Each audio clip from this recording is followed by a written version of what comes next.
কেটে গেল দীর্ঘ ১ বছর। গণঅভ্যুত্থানের এতদিন পরও মেলেনি ঢাকা মেডিকেলের মর্গে পড়ে থাকা জুলাই গণঅভ্যুত্থানে পরিচয়হীন ৬ মরদেহের পরিবারের খোঁজ। অবশেষে অজ্ঞাত পরিচয়েই দাফনের সিদ্ধান্ত আদালতের। হাসপাতাল কর্তৃপক্ষ বলছেন, সব ধরনের চেষ্টা চালিয়েছেন তারা। পরিবারের কেউ এগিয়ে না আসায় অবশেষে অজ্ঞাত হিসেবেই দাফনের সিদ্ধান্ত নেওয়া হয়েছে বলে জানান ফরেনসিক বিভাগের এই কর্মকর্তা। যে লাশগুলি ছিল আননোন, যেটা ৬টা বডি ছিল, তার মধ্যে একটা ছিল শর্টগান ইনজুরি, আর বাকি 5টা ডেড বডি ছিল, সেগুলো হলো ব্লান্ট ট্রমা। বডিগুলি আমাদের মর্গে এসেছিল 7 তারিখ থেকে 14 তারিখের ভিতরে, গত অগাস্টের 7 থেকে 14। তো যথাযথ প্রক্রিয়া আমরা ময়নাতদন্ত সম্পন্ন করেছি।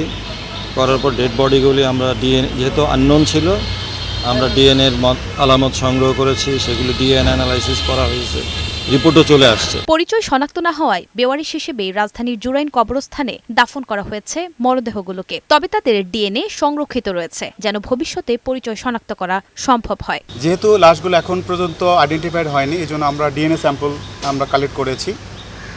সকল আইনি প্রক্রিয়া, আমাদের পুলিশি যে কার্যক্রমগুলো ছিল, আমরা প্রত্যেকটাই আমরা সম্পাদন করেছি।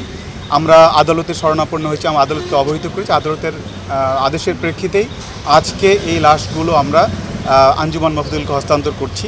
এবং তবে এই লাশগুলো প্রত্যেকটাই আমরা নাম্বার সিরিয়াল দেওয়া আছে, এগুলো যেখানে কবরস্থ করা হবে সেখানে এগুলোর সিরিয়াল থাকবে, প্ল্যাকার্ড থাকবে, যাতে ভবিষ্যতে যদি কেউ এই ডিএনএ স্যাম্পল কালেক্ট করা আছে, যদি কোনো আইডেন্টিফাই হয়ে যায়, তখন আমরা সেই লাশগুলো সেভাবে সিদ্ধান্ত নিতে পারবো আর কি। চলতি বছরের 10 জানুয়ারি মরদেহ শনাক্ত করে বৈষম্য বিরোধী ছাত্র আন্দোলনের জুলাই গণঅভ্যুত্থান সেল। মর্গে সংরক্ষিত বেওয়ারিশ 6 জনের মধ্যে একজনের মৃত্যু হয়েছে শর্টগানের গুলিতে এবং অপর 5 জনের মৃত্যু হয়েছে ভোঁতা কোনো অস্ত্রের আঘাতে। নুসরাত শারমিন, বৈশাখী সংবাদ, ঢাকা।